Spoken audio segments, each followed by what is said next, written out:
नमस्कार, आप सभी का बहुत बहुत स्वागत है। एडीओ परीक्षा की तैयारी करने वाले ये वीडियो जरूर देखें, क्योंकि आज हम आजीविका विषय के अंतर्गत इकाई 1 जिसमें भारतीय कृषि और ग्रामीण अर्थव्यवस्था में उसकी भूमिका विषय पर अध्ययन करेंगे। तो जितने भी विद्यार्थी इस वीडियो को देख रहे हैं वे अतिशीघ्र इस वीडियो को लाइक करिए, शेयर करिए और सब्सक्राइब करिए हमारे चैनल को, ताकि आने वाले समय में आपको एडीओ से संबंधित अन्य विषय पर आपको वीडियो प्राप्त हो सके। तो जितने भी विद्यार्थी देख रहे हैं वो इस वीडियो में बने रहिए। चलिए चलते हैं आजीविका के अंतर्गत इकाई 1 में।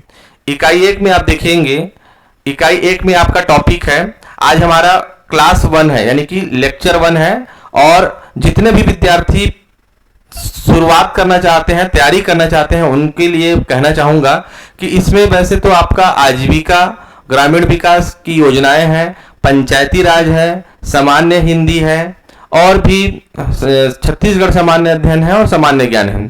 इतने सारे विषय को मिलाकर के एक सिलेबस पाठ्यक्रम तैयार किया गया है।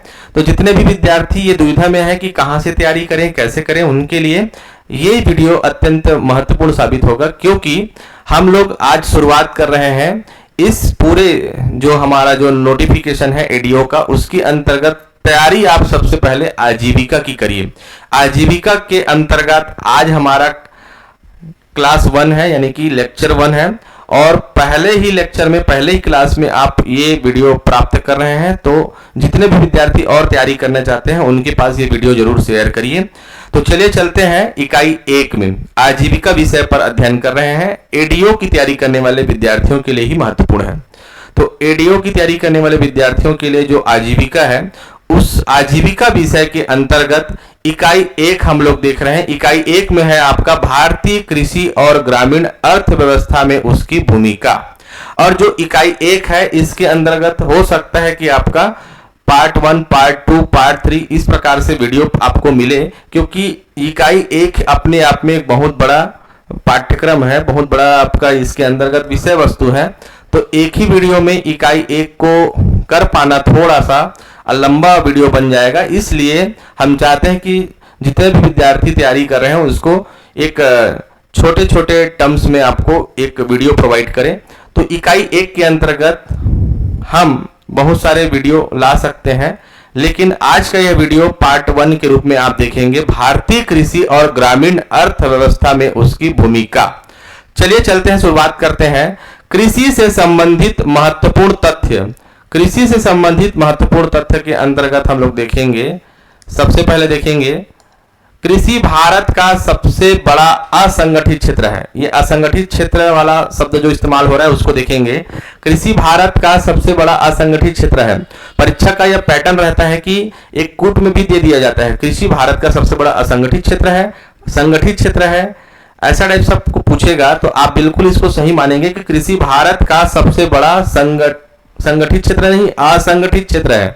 दूसरा देखेंगे, भारत की 56% जनसंख्या जो है कृषि एवं उससे संबद्ध क्षेत्रों में संलग्न है।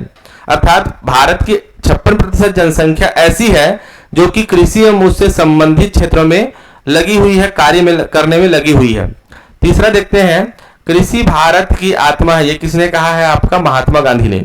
और चौथा है आपका, कृषि से संबद्ध क्षेत्र में कृषि एवं पशुपालन शामिल है, वानिकी शामिल है और मत्स्य पालन को भी शामिल किया गया। अर्थात मत्स्य पालन कृषि के अंतर्गत शामिल है, वानिकी भी कृषि के अंतर्गत शामिल है और कृषि एवं पशुपालन तो कृषि के अंतर्गत शामिल है ही। अगला देखते हैं, कृषि एवं संबद्ध क्षेत्र का वित्तीय वर्ष 1 जुलाई से 30 जून तक के वित्तीय वर्ष रहता है।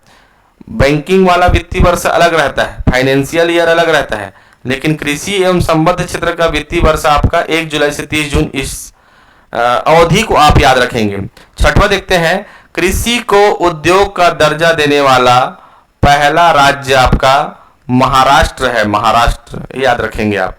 अगला चलते हैं, खाद्यान्न। कृषि के अंदर आपका खाद्यान्न होता है, गन्ना है, गन्ना की फसल है, जूट, कपास, तिलहन, रोपण फसलें इत्यादि। खाद्यान्न को भी हम 2 वर्गों में विभाजित किया जाए तो अनाज और दलहन देखने को मिलता है, अनाज और दलहन देखने को मिलता है। अनाज के अंतर्गत आपको मिलेंगे चावल, गेहूं, मक्का, ज्वार, रागी, बाजरा, जौ। दलहन के अंतर्गत मिलेंगे आपको चना, लाखड़ी, उड़द, मूंग, तुवर, मसूर और अन्य प्रकार के जो दलहन होते हैं। कुछ इंपॉर्टेंट दलहन को ही यहाँ पर शामिल किया गया है। गन्ना तो आपका गन्ना है, आप सभी जानते हैं। जूट, कपास, ये भी आप सभी जानते हैं। तिलहन के अंतर्गत देख लेते हैं कि तिलहन में प्रमुख रूप से, मुख्य रूप से कौन कौन सी फसलें शामिल हैं। मूंगफली हो गया, सरसों हो गया, तिल हो गया, सोयाबीन हो गया, सूरजमुखी हो गया। रोपण फसलें के अंतर्गत देखते हैं चाय हो गया, कॉफी हो गया, रबर हो गया, आलू हो गया। अगला देखते हैं कृषि में अग्रणी उत्पादक राज्य। भाई एग्जाम में ऐसा पूछा जाता है कि चावल में कौन राज्य अग्रणी उत्पादक राज्य है, तिलहन में कौन राज्य अग्रणी उत्पादक है। इस प्रकार से फसल के साथ उसके अग्रणी उत्पादक राज्य को पूछने की परंपरा रही है। तो आज हम इसी तारतम्य में देखेंगे कि चावल में प्रथम आपका कौन है, पश्चिम बंगाल। दलहन में आपका मध्य प्रदेश, तिलहन में आपका राजस्थान, मोटे अनाज में आपका कर्नाटक, मूंगफली में आपका गुजरात, गेहूं में आपका उत्तर प्रदेश, गन्ना में भी उत्तर प्रदेश, कॉफी में आपका कर्नाटक और चना में है आपका मध्य प्रदेश। अगला देख लेते हैं, यहाँ पर द्वितीय और तृतीय भी लिखा हुआ है, आप चाहें तो याद कर सकते हैं, लेकिन मेरे हिसाब से आप कृषि में अग्रणी उत्पादक राज्यों में सिर्फ प्रथम को याद रखें। उससे आपको ऑप्शन को हल करने में, काटने में और बहुत सारी सुविधा मिलेगी। मक्का में देख लेते हैं, मक्का में आपका कर्नाटक है प्रथम, मक्का में कर्नाटक है। मसाला में आपका केरल है, रबर में भी आपका केरल है और नारियल में भी आपका केरल है। कपास आपका गुजरात, सोयाबीन में आपका महाराष्ट्र है, चाय में आपका असम अग्रणी उत्पादक राज्य है, तंबाकू में आपका पश्चिम बंगाल। इसको हम ट्रिक के माध्यम से थोड़ा सा याद कर लेते हैं। तंबाकू खाने वाले लोग अक्सर इसे मुंह में डालते हैं और मुंह में रखने के बाद गाल में रखते हैं, अर्थात तो गाल में रखते हैं, इसलिए तंबाकू कहाँ रखते हैं, गाल में, तो पश्चिम बंगाल आ गया है। ये इस ट्रिक के माध्यम से थोड़ा सा याद करेंगे तो आसानी होगा। केसर आपका अग्रणी उत्पादक राज्य के रूप में आपका कौन है, आपका जम्मू कश्मीर। ज्वार का देख लेते हैं, ज्वार में अग्रणी उत्पादक राज्य है आपका महाराष्ट्र और बाजरा में अग्रणी उत्पादक राज्य है राजस्थान। खेती के प्रकार एवं प्रणालियां भी यहाँ पर दी हुई है, तो लेकिन इसके संबंध में थोड़ा सा और अधिक जानकारी के लिए एक और वीडियो जारी करेंगे, उसमें हम लोग खेती के प्रकार एवं प्रणालियों पर चर्चा करेंगे। आज कुछ और महत्वपूर्ण इसके अंतर्गत जो विषय वस्तु है उस पर हम चर्चा करेंगे। तो खेती के प्रकार एवं प्रणालियों को नाम से बस थोड़ा सा याद कर लीजिए। एक होता है मिश्रित खेती, विशिष्ट खेती, बहुप्रकारीय खेती, शुष्क खेती, रेचिंग खेती। रेचिंग खेती के बारे में थोड़ा सा जानकारी दे दूं। ऐसी भूमि जिस पर ना ही बुवाई की जाती है, ना जुताई की जाती है, ना ही कोई प्रकार का उसमें कृषि से संबंधित कार्य किए जाते हैं, बस वहां पर जो भी आपका वनस्पति लगे होते हैं उसकी चराई की जाती है भेड़, बकरी और अन्य जानवरों द्वारा, तो इसी को कहते हैं रेचिंग खेती। अगला, आर्थिक आधार पर भी खेती के प्रकार होते हैं, जिसमें आपका पूंजीवादी खेती है, राजकीय खेती है, निगमित खेती है, सामूहिक खेती है, सहकारी खेती है। अगला देखते हैं, जल प्राप्ति एवं आर्द्रता के आधार पर भी खेती के प्रकार हैं। इसके अंतर्गत देखेंगे तर कृषि, आर्द्र कृषि, सिंचित कृषि। अभी आप सिर्फ जो खेती के प्रकार हैं उसको सिर्फ नाम से याद रखिए। इसके संबंध में एक और वीडियो जारी की जाएगी जिसके अंतर्गत इन सभी खेती के प्रकार को हम थोड़ा सा गहन अध्ययन करेंगे। अगला देखते हैं, भूमि की उपलब्धता के आधार पर कृषि के प्रकार। तो एक होता है गहन कृषि और दूसरा होता है विस्तृत कृषि। कृषि के अन्य प्रकार भी होते हैं, जिसमें आपका समोच्च कृषि, निर्वहन कृषि, कार्बनिक खेती, ले खेती और स्थानांतरणशील कृषि। अब आ जाते हैं फसलों के प्रकार के अंतर्गत।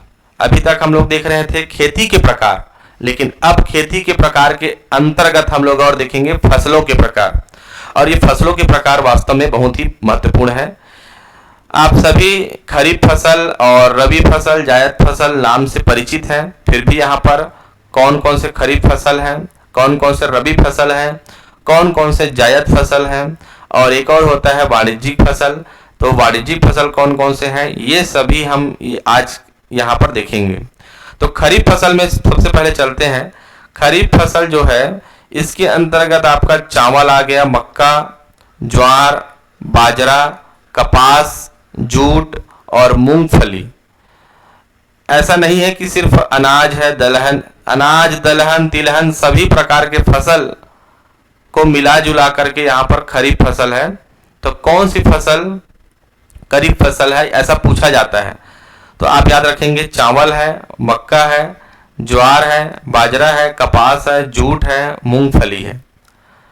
अगला देख लेते हैं रबी फसल। रबी फसल ये सर्दियों के मौसम में इस फसल को बोई जाती है, और लगभग जैसे नवंबर में आपका इसको बो रहे हैं तो वही फरवरी तक के इसको काट लिया जाएगा।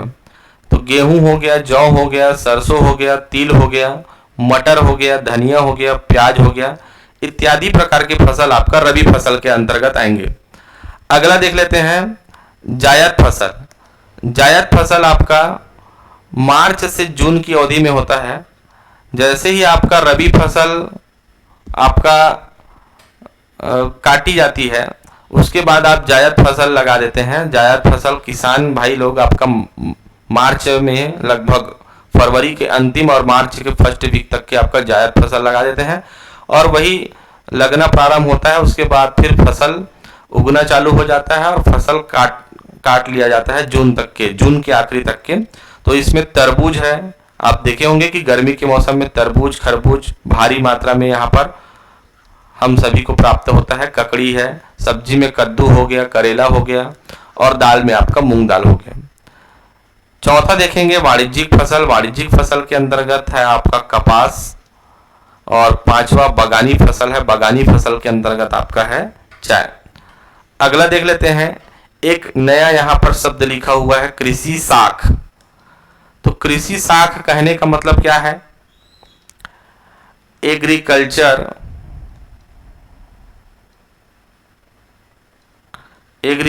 क्रेडिट, अर्थात किसान भाई लोगों को अगर कृषि करने में, कृषि मशीनीकरण, यंत्रीकरण और कृषि से संबंधित कोई भी कार्य करने के लिए उन्हें पैसों की जरूरत होती है, और जब पैसों की जरूरत होती है तो वे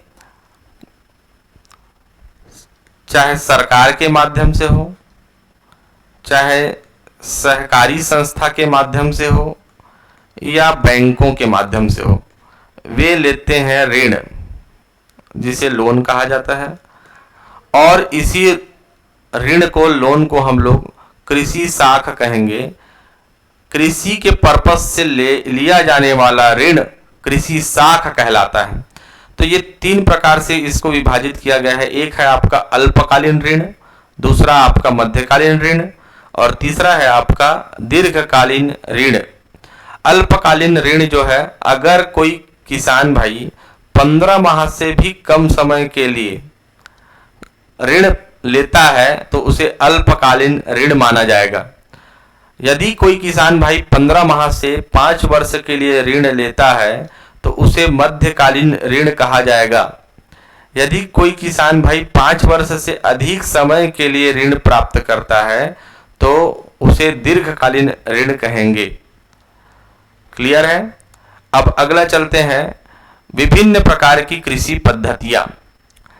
इससे संबंधित प्रश्न बिल्कुल आपको एग्जाम में देखने को मिल सकते हैं, और अधिकतर हमने बहुत सारे एग्जाम में ऐसे पैटर्न से संबंधित प्रश्न देखे हैं जिसमें पूछा जाता है कि विटीकल्चर किस उत्पादन या किस क्षेत्र से संबंधित है, एरोपोनिक आपका किस उत्पादन और किस क्षेत्र से संबंधित है, मेरीकल्चर किस उत्पादन और किस क्षेत्र से संबंधित है।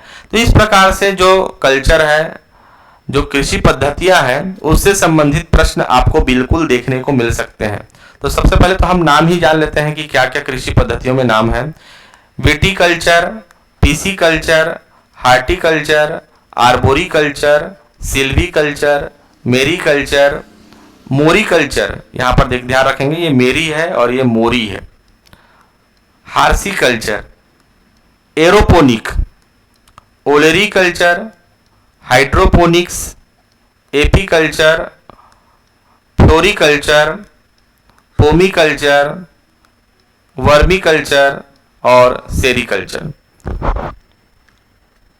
अब कृषि पद्धतियों के उत्पादन को हम लोग यहां पर देखेंगे कि विटीकल्चर किस उत्पादन से संबंधित है। तो आप ध्यान रखेंगे विटीकल्चर आपका अंगूर की खेती से संबंधित है। दूसरा, पीसीकल्चर आपका मत्स्य पालन संबंधित है। ये कई बार एग्जाम में पूछा गया है, कई बार एग्जाम में पूछा जाने वाला प्रश्न है। पीसीकल्चर किस उत्पादन से संबंधित है, किस कृषि पद्धति से संबंधित है? तो आप ध्यान रखेंगे मत्स्य पालन। हार्टिकल्चर नाम से स्पष्ट है और बहुत सारे विद्यार्थी तो इसे जानते ही हैं, बागवानी संबंधित है। आर्बोरिकल्चर विशेष प्रकार का जो वृक्ष होता है, झाड़ी होता है, उसकी कृषि अगर करते हैं तो उसे आर्बोरिकल्चर कहा जाता है। वनों का संरक्षण और संवर्धन से संबंधित कृषि करते हैं तो उसे सिल्वीकल्चर कहा जाता है। समुद्री जीवों का उत्पादन करते हैं तो उसे मेरीकल्चर कहा जाता है। शहतूत नाम सुने होंगे, शहतूत अगर शहतूत उत्पादन की क्रिया करते हैं तो उसे मोरीकल्चर कहा जाता है। घोड़ों एवं खच्चरों को पालने संबंधित कृषि करते हैं तो उसे हार्सिकल्चर कहा जाता है। नाम में ही हार्स है तो स्पष्ट है ये, लेकिन कई शब्द ऐसे रहते हैं जिसे हम लोग पता ही नहीं कर पाते कि वो है क्या चीज। एरोपोनिक नाम से ही स्पष्ट है, एरोपोनिक मतलब एयर, हवा में उगने वाला पौधों की कृषि अगर करते हैं तो उसे एरोपोनिक कहेंगे। ओलेरीकल्चर, ओलेरीकल्चर में आपका सब्जियों की खेती होगी। हाइड्रोपोनिक्स, हाइड्रो नाम से स्पष्ट है आपका, हाइड्रो मतलब कोई जल वाला चीज है, तो जल में पौधों को अगर उगाते हैं तो वो हाइड्रोपोनिक्स आएगा। एपीकल्चर मधुमक्खी पालन से संबंधित अगर खेती करते हैं तो उसे एपीकल्चर कहेंगे। अगला है आपका फ्लोरिकल्चर, फ्लोर मतलब फ्लावर, आप याद रखेंगे, फूलों का उत्पादन करते हैं तो उसे फ्लोरिकल्चर कहेंगे। फलों का उत्पादन करते हैं तो उसे पोमीकल्चर कहेंगे। और केंचुआ पालन करते हैं जिसे किसानों का मित्र कहा जाता है। किसानों का मित्र क्या है जी? केंचुआ, क्योंकि जमीन को यह उपजाऊ बनाता है, तो किसानों का मित्र आपका केंचुआ है। और केंचुआ पालन से संबंधित कृषि को आपका वर्मी कल्चर कहेंगे। सेरीकल्चर आपका रेशम कीट पालन संबंधित है। अब कंफ्यूजन कहां पर हो सकता है उसको भी बता देता हूं। एक होता है सेरीकल्चर और दूसरा वहां पर देखे थे आपका सिल्वीकल्चर। सिल्वीकल्चर देखे थे उसमें क्या था आपका, ये देखिए आप, वनों के संरक्षण एवं संवर्धन से संबंधित कृषि को आपका सिल्वीकल्चर कहेंगे। लेकिन आपका सेरीकल्चर को रेशम कीट पालन से याद रखेंगे। कुछ जो नाम आपका मिलता जुलता रहेगा उससे संबंधित चीजों को आपको बार बार याद रखने की जरूरत है।